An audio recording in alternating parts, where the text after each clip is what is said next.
got a little last minute UFC Perth predictions. UFC Fight Night. Jack Della Maddalena versus Carlos Prates. I say last minute because this is on Saturday, and for me, it's on Saturday morning. Like, I believe the card starts at, like, yeah, 4 a.m. for me. So it is currently 11:43 p.m. So I only got a couple hours before the show starts. So I need to get my predictions video out. So I'm going to break down these fights real quick for you, tell you who I think is going to win, why I think they're going to win, etc., etc. You know how we do. You know what we do. So, starting first, we got a lightweight fight. We got Don Marfan versus Cody Steele. Don Marfan. That sounds like Morse code or something. Let's get into it. Cody Steele 7-1. Don Marfan 9-2. Both only one fight in the UFC.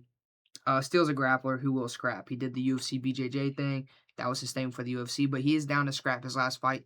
He did lose to Rongju, but it was a scrap. Dude is down to throw some hands and scrap. So we do know he will bring both double-edged sword or double-sided coin or whatever the saying is. You feel me? But yeah, he's down for both. Definitely a better grappler though than he is a striker. Fan, also a tough guy. Tough guy that likes to scrap. He's a tough scrapper as well. I believe this will be a very fun fight. Steele's a better grappler, and I believe he can win if he uses his grappling. But for some reason, I just don't feel he will. I feel like he's going to try to scrap. That's what he did with Rongju when he had the grappling advantage. Excuse me. He's the better grappler, but he still decided to go and be a striker. And I feel like I could see him doing that, getting sucked into this brawl type of thing with Don Marfan. I can see that happening. So I don't think I want to lead on Cody Steele here to get it done with his grappling. I think Fan 2 is a better striker of the two, so I think this is going to be on the feet a lot. I think it's going to be a fun scrap, but ultimately I do believe that Don Marfan will get the win by decision over Cody Steele to start the show in what will be a banger fight, I do believe. So, like I said, I think Cody, if he can use his grappling, he could have some success, but I don't know. I'm not feeling that he's going to use it. Excuse me, a lot of fun fights on this card. A lot of fun fights. A lot of fun fights on this card with strikers. There's good striking matchups. Fun striking matchups on this card.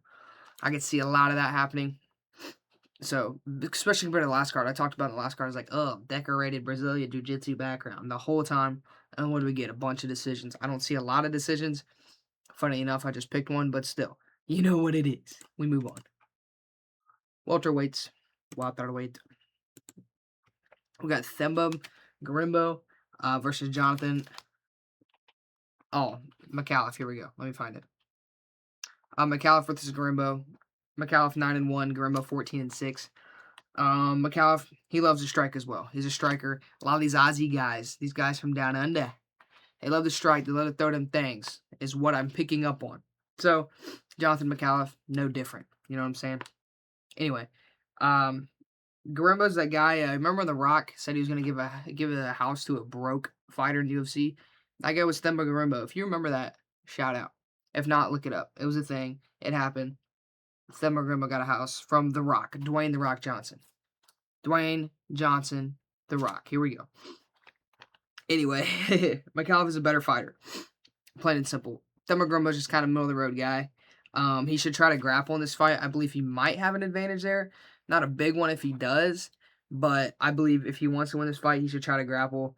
But ultimately, I don't think he's going to win here. I'm going McAuliffe round 2 knockout or TKO over Themba Garimbo. Like I said, Garimbo might try to strike with him a little bit, and then he's going to start. It's going to start not going his way, of course.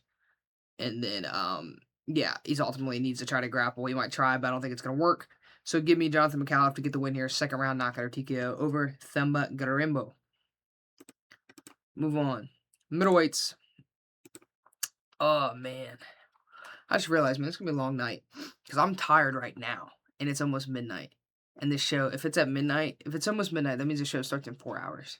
So I'm like trying to make this decision. Do I just not sleep and watch it? Or do I go to sleep and just rewatch it when I wake up? Fighting demons right now. It's late at night. You know what I'm saying? Here we go. Where are we at? Wes Schultz, Ben Johnson. Now, this fight. Wes Schultz 8-3. Ben Johnson 5-1. Wes Schultz is a grappler. Party time Schultz. He's a grappler. Bad striker. I'm gonna just keep it a buck. Dude is not a good striker. He cannot strike. He is a grappler through and through. Johnson, also a grappler, but he's a better striker than Wes Schultz. Not hard to do. but he's a better striker. I just don't see an outlet for victory for Wes Schultz. Like I say, he's a good grappler, but so is Johnson, and he's not going to beat anybody on the feet. Plain and simple. Schultz is 0-1 the UFC too, and he had a loss on Dana White's Contender Series, which was against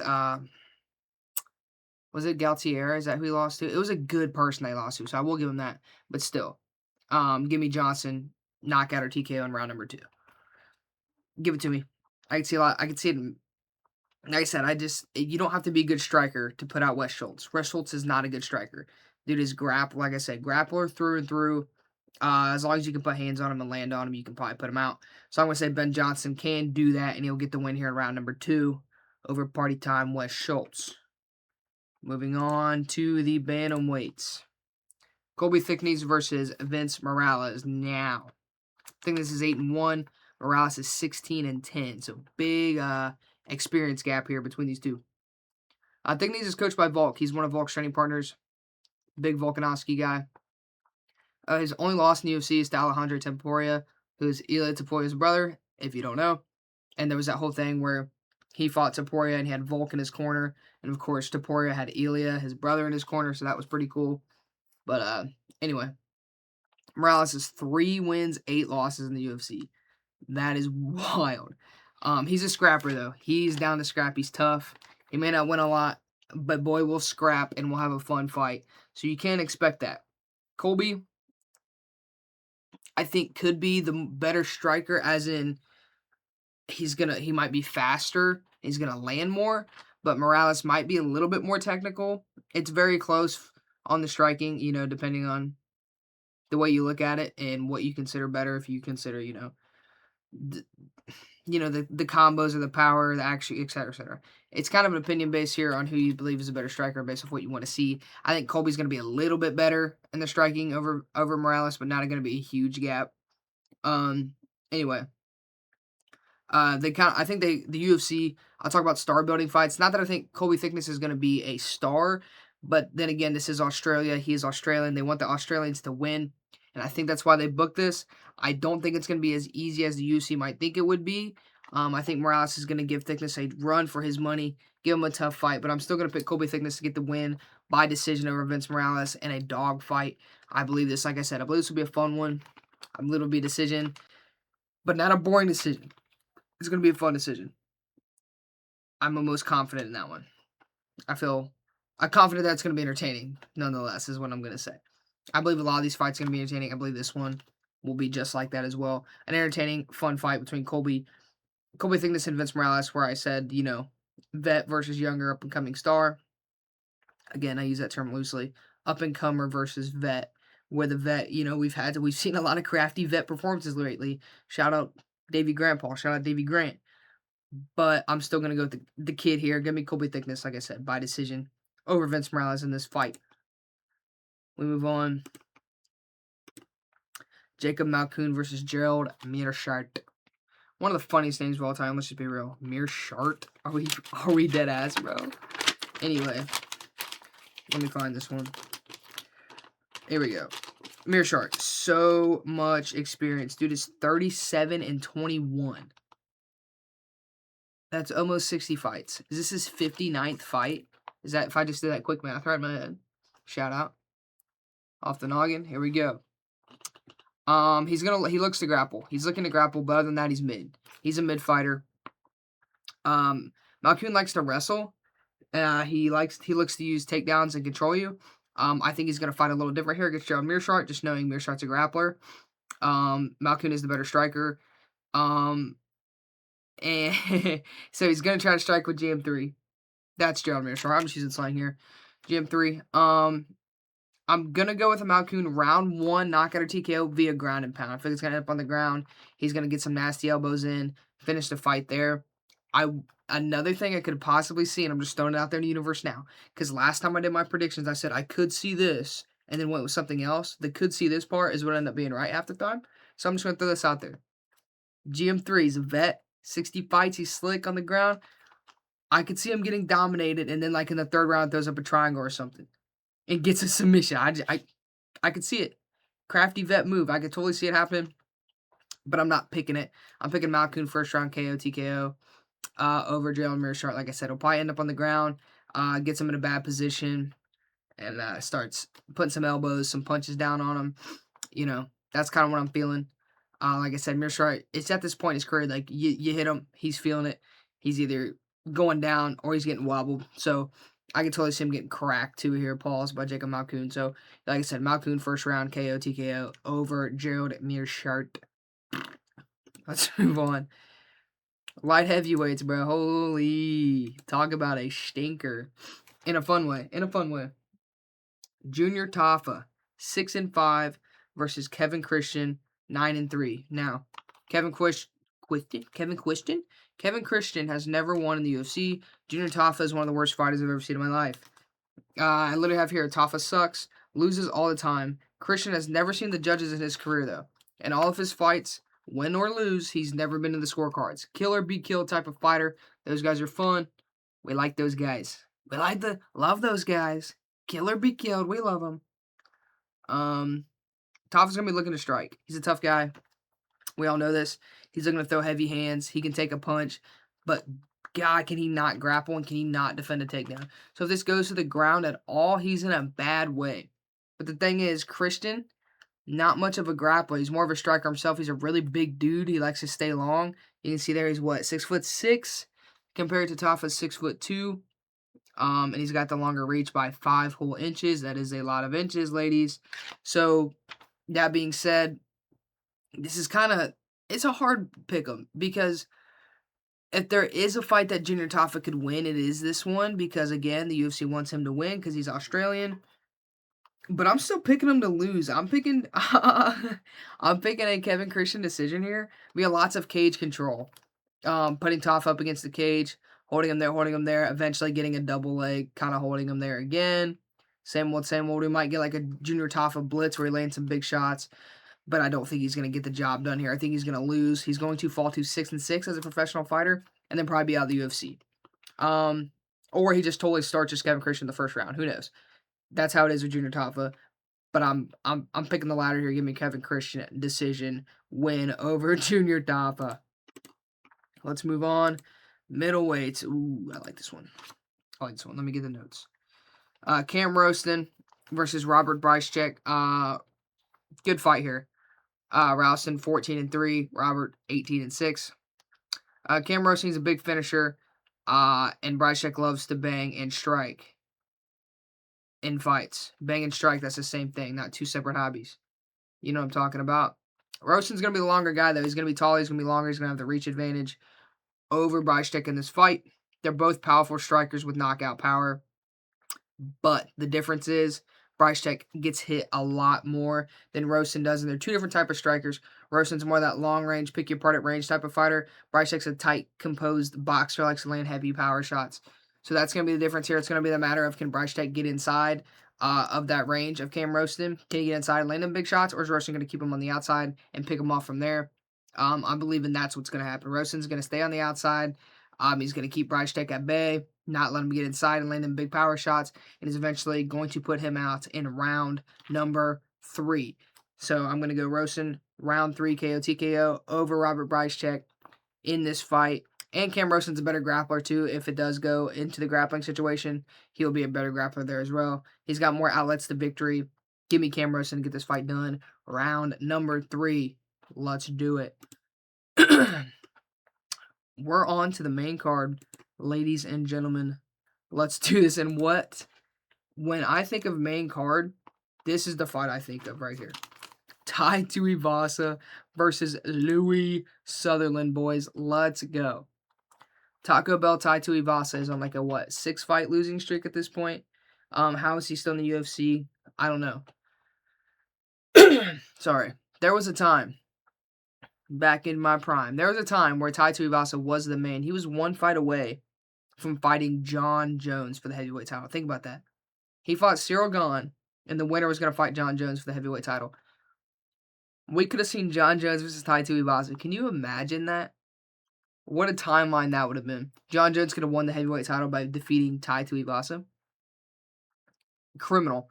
Here we go. Sutherland, though. Louis Sutherland, not good either. 0-2 in the UFC. Finished both times in the first round. One, I believe it was the first round. I know his last one was because against Brando Pericic. And then He lost by heel hook. He's one of the heel hook victims of Walter Walker, which I believe is in the first round. Sutherland comes out hot, though. He's going to blitz and bull rush you. It's what he does. I'm almost guaranteed he's going to do it again, especially against Tai Tuivasa, who has 0 gas tank. I literally have here Tai has been god-awful, fat, sloppy, no gas tank. Sutherland might be the only guy Tai can beat right now, though. That's the thing. They did a great matchup here. Great matchmaking over there at the UFC by putting Tai Tuivasa with Louis Sutherland if they want Tai to get it done in Australia. That being said, I still think he loses. I could totally see him finishing Louis Sutherland early. Like I said, just because Sutherland likes to blitz in, Tai Tuivasa can't put you out. I can totally see that happening. They're like, and then he, celebrates, does his little shoey on the cage, whatever, Ozzy, Ozzy, Ozzy, oi, oi, oi, type of thing. You know what I'm saying? But I don't think that's what's going to happen. I think the crowd is going to hate this fight. They're going to be booing a lot because it's going to be two fat, out-of-shape dudes who are super tired and sweaty laying on each other. And I believe most of that laying is going to be done by Louis Sutherland. He's going to blitz across the cage, look for double legs and takedowns, whether he gets them or not. He's going to end up on top of Tai Tuivasa or pressing Tai Tuivasa up against the cage. And he's going to do that for 3 rounds, and we're all going to hate it so much. But Tai Tuivasa will lose to Louis Sutherland is my pick here. Like I said, I could see Tai just totally catch him in the first round, with a totally super untechnical sloppy hook or some lame, crazy uppercut. But hey, like I said, Louis Sutherland's 0-2 in the UFC. Tai Tuivasa's on like a 6-fight losing streak. The past 8 fights combined of these two is 0-8. And it's on the main card. Genius UFC. Give me Louis Sutherland decision over Taco Bell Tai Tuivasa. That's another thing too. Tai Tuivasa better. If they cut to the back and like up next and it's Tai Tuivasa and I see Taco Bell, I'm not picking him. But if I see like Chipotle, maybe a Subway bag, I'm like, all right, I might go Tai here. I might go Tai. Depends on how he's eating, It depends on how he's eating. Whatever fast food he's indulging in, I might have to change my pick right then on the fly. You know what I'm saying? Might have to audible right then and there, depending on what he's eating. But if it's that classic Taco Bell, Louis Sutherland all day long, you know how it be. Next fight, we stay in the heavyweight division. We get to go from Tai Tuivasa to Shamil Gaziev. This might be Christmas for me in Perth, baby. Let's go. Let's move on. Shamil Gaziev. Shamil the Blob Gaziev. 14-2 versus Brando Pericic, 6-1. Pericic, we just talked about him. He beat Louis Sutherland. Not the best win. Here we go. Shamil Gaziev. He can't beat anyone good. He has not beaten anyone good. Every time he's gone to the next level, he gets starched and put out. Gaziev is looking to blob grapple. If you don't know what that means, you're fat, you get a hold of someone, and you keep him there. Kind of what I think Louis Sutherland's going to do to Tai Tuivasa. That's what I think he's going to try to do here to Brando Pericic.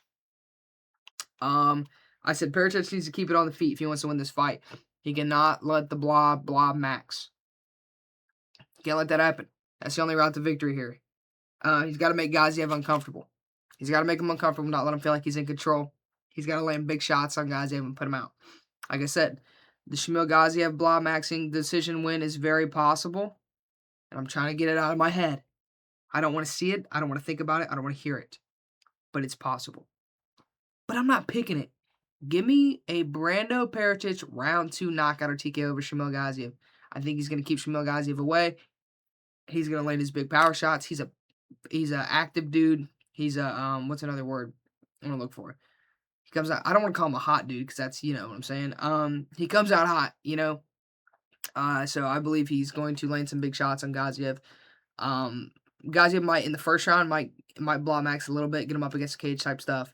But then Pericic is slowly gonna figure it out. Gaziev's slowly gonna get more tired, and then Pericic will eventually put him out in round 2. So give me a round 2 finish, knockout TKO for Brendan Pericic over Shamil the Blob Gaziev. We move on to featherweights. Oh, never mind. Oh, wait. Wait a minute.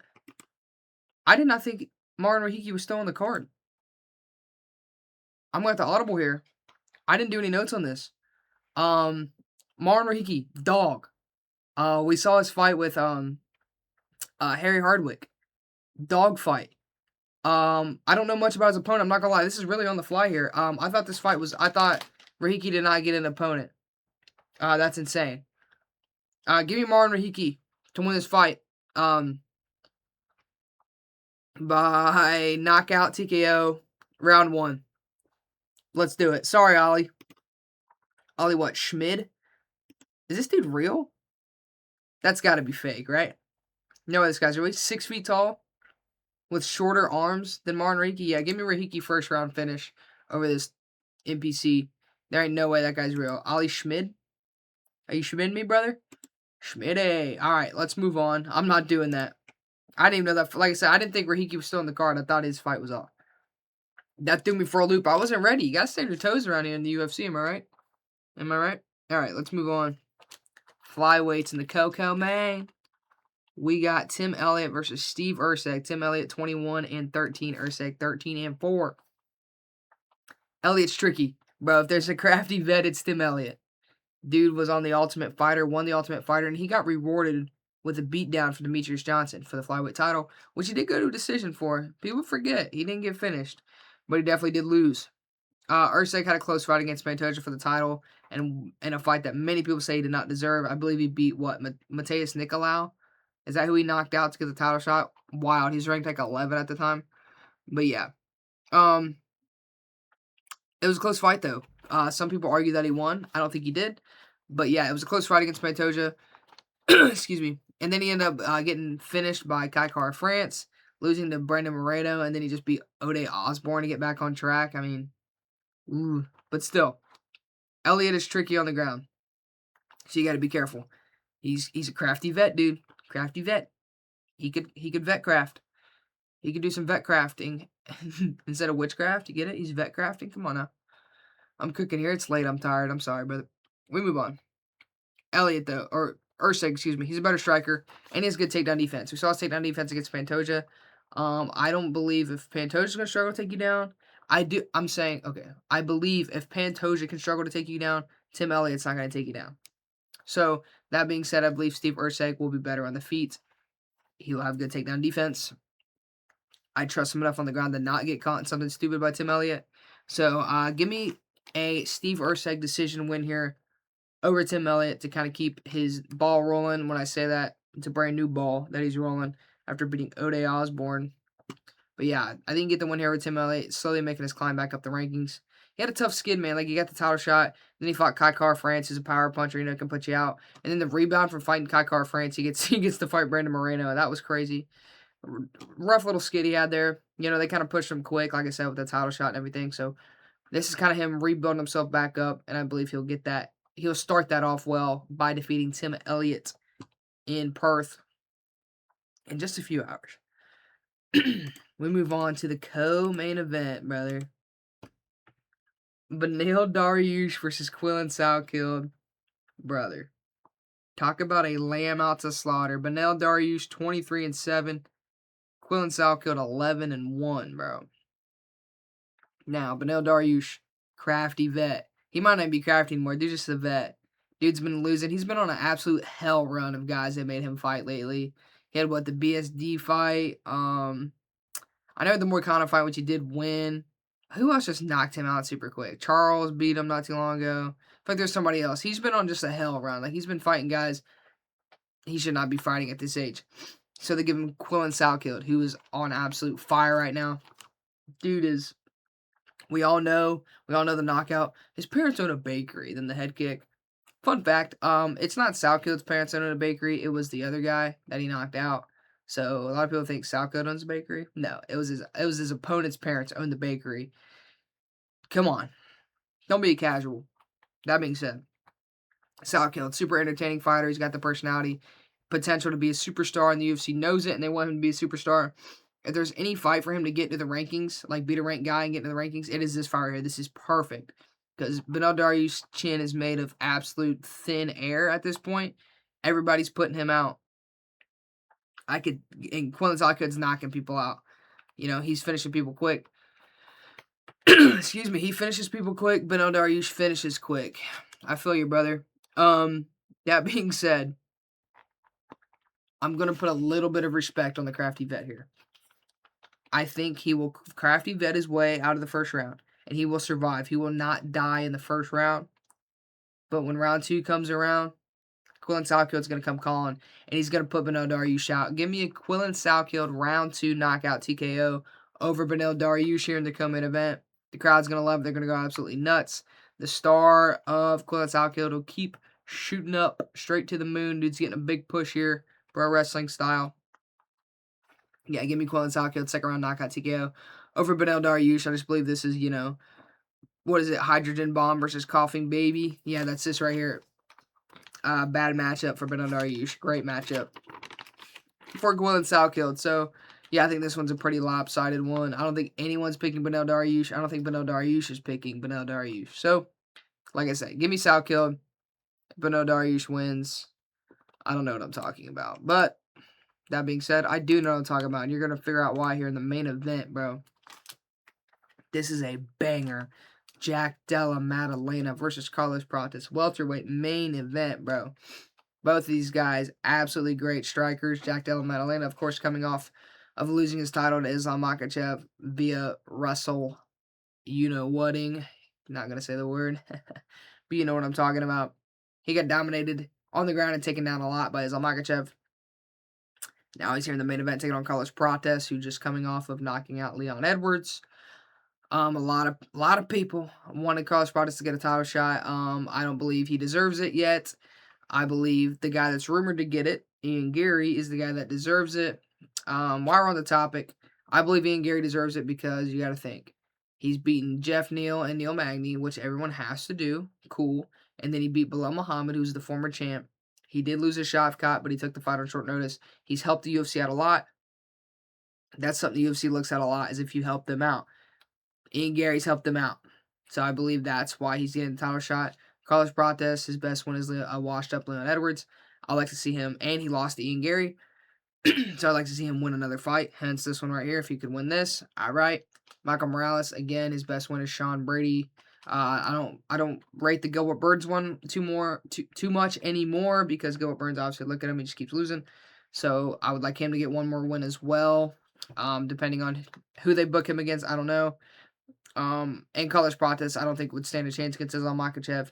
I believe Ian Gary has. I don't believe anybody's beating Islam Makhachev right now, but I believe Ian Gary puts up a better fight than Carlos Prates, and Michael Morales also puts up a better fight than Carlos Prates. And we've seen JDM fight Islam. We know what that looks like. So, either way, we get into the fight here. I'm talking too much about it. Another thing, you know what? Before I even get into that, with this fight, the welterweight division is stacked. Like I said, Islam Makhachev, Carlos Prates, Jack Della Maddalena, Michael Morales, Joaquin Buckley, Kamaru Usman, Sean Brady, Shavkat if he ever comes back. All these guys at welterweight, all these guys, big names here at welterweight. So it's going to be hard to climb these rankings. When I look at the rankings, the best guy that Jack Della Maddalena can beat right now, I believe, is Carlos Prates. And the best guy that Carlos Prates can beat right now is Jack Della Maddalena. I feel like that this fight is such a coin flip. And I've been going back and forth on this fight a lot of who I think is going to win. But I, of course, do have my prediction right here. I do know who I think is going to win. And I'm going to tell you why I think said man will win said fight. Let's get into it. JDM. He's going to be the more technical boxer here. More technical striker than Carlos Prates. Technique-wise, like I said, he's going to be better. Prates, more of that awkward style, that rangy style, but he's got that touch of death, bro. We've seen it. He can put you out. He's flashy, he's entertaining, and that man can start you. He can put you out and start you. So that makes me nervous, for JDM, because even though he could be better technically on the feet, he could get put out. It could take one punch. He could get put out. Watch the Ian Gary fight with Carlos Prates. Ian Gary's winning the whole time and then almost gets finished right at the end and is still able to get away with the decision win. This is, of course, great striker versus great striker, but I do believe people are forgetting about Jack Della Maddalena. I believe he's a better grappler than Carlos Prates, and I do believe he's going to use it a lot in this fight. I feel like this Australian crowd's going to boo grappling all night until Jack Della Maddalena does it, and then grappling's going to be the coolest thing Perth, Australia's ever seen since Marmite. So, that being said, I believe Jack Della Maddalena is going to grapple a lot more in this fight. Trust me, don't get me wrong, so many great striking exchanges. I could see him getting clipped and getting rocked by Prates multiple times.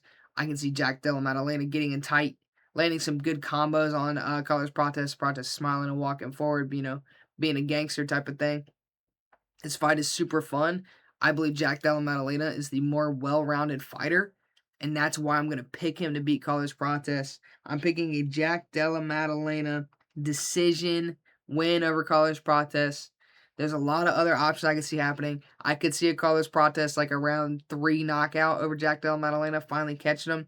I can see a Jack Della Maddalena round 5 like TKO finish with Carlos Prates. But at the very end, I'm going to go with a Jack Della Maddalena decision. He's gonna be the better boxer. He's gonna be the better grappler. He's gonna be the better wrestler. He's got power of his own right. Like this, he could knock out Carlos Prates. Prates isn't the only one with power. Jack Della Maddalena has his own power. He could put you out as well. So, like I said, this fight is an absolute banger. You don't need me to hype it up. We all know how good this fight is. It's a great fight, fun fight. But at the very end, I've ultimately, like I said, going back and forth, I've decided I'm going with Jack Della Maddalena to get it done by decision. He'll probably win, and then he'll be like, I want my belt back. That's never going to happen, dude. You probably never get a title shot ever again. You're lucky that Bilal fought the way he did when he fought you, because if he'd have fought like Bilal, you probably would have lost. Let's be real. Don't hate me. I'm just man enough to admit it. I'm not proud of it, but I'm man enough to admit it. Bilal Muhammad would have beat Jack Della Maddalena if he didn't listen to the hype of the internet that he needed to borrow. Just saying. The Bilal that we saw against Leon Edwards, if that Bilal would have showed up against Jack Della Maddalena, he probably would have kept his belt. But hey, I digress. That don't matter. That's the past. We're talking about tomorrow or today, however that works. I don't know how Australia, I swear, they're basically time travel. Like, I'm pretty sure they're like 2 days ahead of me. I don't know. It's crazy over there. The world down under. Toilets like swirl backwards and shit. Whatever. Jack Della Maddalena decision win over Carlos Prates is what I'm going with in the main event. Like I said, banger fight. Great card, too, especially after the last couple fight nights have been meh. Especially the last one. Like, we thought that one was going to look... It looked better. A lot of decisions before that. Not a lot on the line. And no names on it. No name value with Mike Malott and Gilbert Burns. And then even, like, Chris Duncan and Moicano. You know, like, it had some fun fights, but again, nothing really on the line. That's what makes these fight nights fun, is when there's something on the line in the main event. Burns and Malott, there's not really anything on the line. What, Malott's going to get ranked at welterweight? Cool. I just named off all these guys in welterweight. He's not beating those guys. You know what I'm saying? He's not beating those guys. Chris Duncan and Moicano. Duncan beats Moicano. He gets in the rankings. Cool. Moicano beats Duncan, then what? He's not going to do anything big. He's had his run. He's at the end of it. You know, he's more towards the end of his career.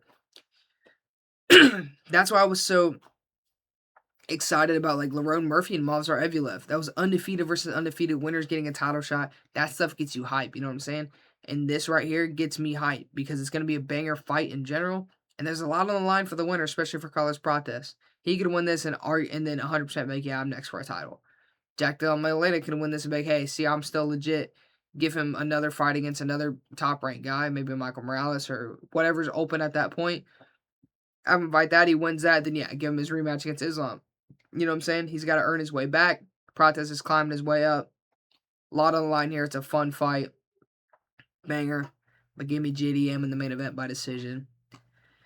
And those, of course, are my predictions for tomorrow's or today's or last week's. I don't know, like I said, how this time jump be working.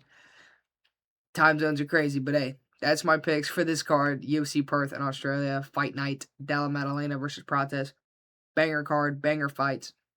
Banger main event. I'm so excited for this. Waking up and UFC already being on. That's so sick, brother. So sick. But yeah, those are my picks. A little more laid back in this video. Like I said, I'm tired. It's late. You know, not trying to be too loud. Got to get to bed. But hey, it is what it is. Had to make sure I got this video out. And I did. Those are, like I said, my final predictions. Make sure you guys like the video. Subscribe to my son. I'm trying to get to 100. I'm almost there at 100 subscribers. That'll be pretty dope. Comment who you think's gonna win these fights, especially the main event. I'm curious to hear your predictions. Enjoy the show, UFC Perth Australia. I'll be back for my recap.